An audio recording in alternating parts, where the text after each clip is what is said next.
അജപാലകൻ. ഇന്ന് ജൂൺ മാസം 8-ാം തീയതി തിങ്കളാഴ്ച. വിശുദ്ധ കുർബാനയുടെ വായന ലൂക്കയുടെ സുവിശേഷം 4-ാമത്തെ അധ്യായത്തിൽ 14 മുതൽ. യേശു ആത്മാവിന് ശക്തിയോടുകൂടി ഗലീലയിലേക്ക് മടങ്ങിപ്പോയി. അവൻ്റെ കീർത്തി സമീപ പ്രദേശങ്ങളിലെങ്ങും വ്യാപിച്ചു.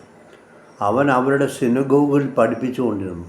എല്ലാവരും അവനെ പുകഴ്ത്തി. യേശു താൻ വളർന്ന സ്ഥലമായ നസ്രത്തിൽ വന്നു. പതിവ് പോലെ ഒരു സാബത്ത് ദിവസം അവൻ അവരുടെ സിനഗോഗിൽ പ്രവേശിച്ച് വായിക്കാൻ എഴുന്നേറ്റ് നിന്നു.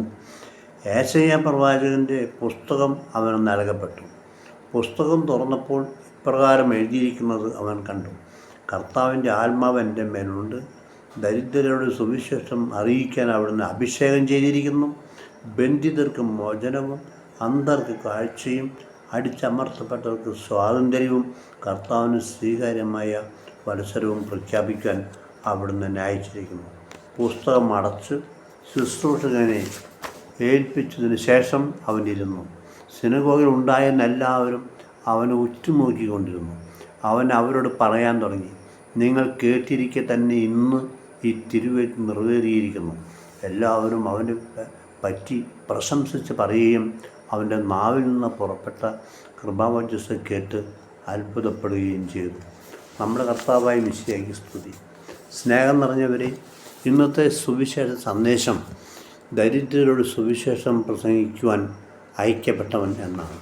വിശുദ്ധ ലൂക്കയുടെ സുവിശേഷ പ്രകാരം യേശുവിൻ്റെ ദൈവരാജ്യ പ്രഘോഷണത്തിൻ്റെ ഉദ്ഘാടന പ്രസംഗമായിട്ടാണ് ഈ വായന അവതരിപ്പിക്കപ്പെട്ടിരിക്കുന്നത്. ഏശയ്യാ പ്രവാചകൻ്റെ 61-ാം അധ്യായം 1-2 തിരുവചനങ്ങളാണ് നയപ്രഖ്യാപനത്തിനായി തിരഞ്ഞെടുത്തിരിക്കുന്നത്. നയപ്രഖ്യാപനത്തിൽ 6 കാര്യങ്ങൾ ഉൾപ്പെട്ടിട്ടുണ്ട്. 1. കർത്താവിൻ്റെ ആത്മാവ് എൻ്റെ മേലുണ്ട്. കർത്താവിനെ കൊണ്ട് പൂർണ്ണനായ മനുഷ്യൻ എന്നാണ് അതിൻ്റെ അർത്ഥം. ദൈവം അഭിഷേകം ചെയ്തവൻ. മനുഷ്യശക്തിയല്ല, ദൈവത്തിൻ്റെ ശക്തിയാണ് യേശു നയിക്കുന്നത്.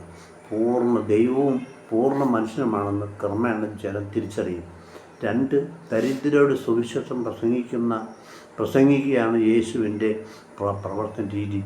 ദരിദ്രൻ്റെ പക്ഷം ചേരുന്നതായിരിക്കും യേശുവിൻ്റെ ശൈലി. ദരിദ്രനായി ജനിച്ച് ദരിദ്രരുടെ ഇടയിൽ ജീവിച്ച് ദരിദ്രനായി മരിച്ചവനാണ് യേശു.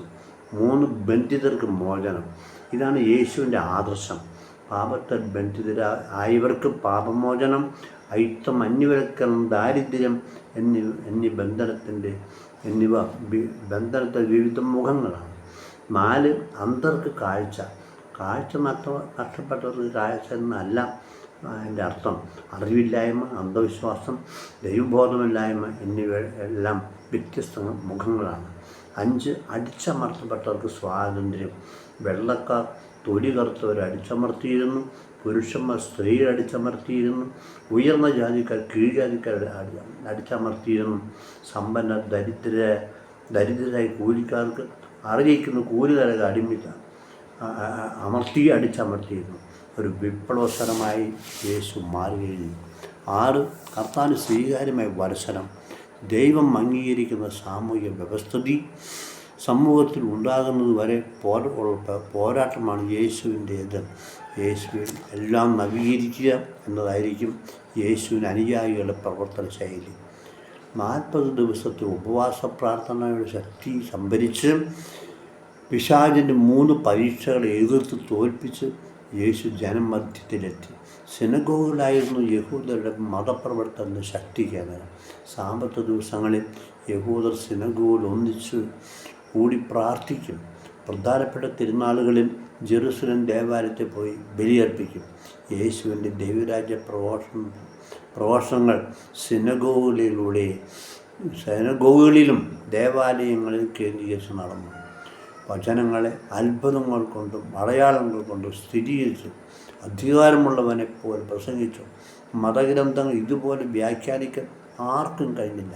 പ്രത്യേകിച്ച് ദരിദ്ര വിഭാഗങ്ങളെ ഇളക്കി മറിക്കുന്നതായിരുന്നു ഘനഗംഭീരമായ പ്രഭാഷണങ്ങൾ. തങ്ങളോടൊപ്പം ജീവിക്കുന്ന യഹോവയെ ദൈവജനം കണ്ടെത്തി. മതകേന്ദ്രീകൃതമായിരുന്നില്ല യേശുവിൻ്റെ പ്രഭാഷണങ്ങൾ. മനുഷ്യജീവിത കേന്ദ്രീകൃതമായിരുന്നു. തകർപ്പൻ പ്രസംഗങ്ങൾ. ജനം തങ്ങളുടെ ജീവിതത്തെ തിരുത്തുവാൻ തയ്യാറായി എന്ന് നമ്മൾ മനസ്സിലാക്കുക.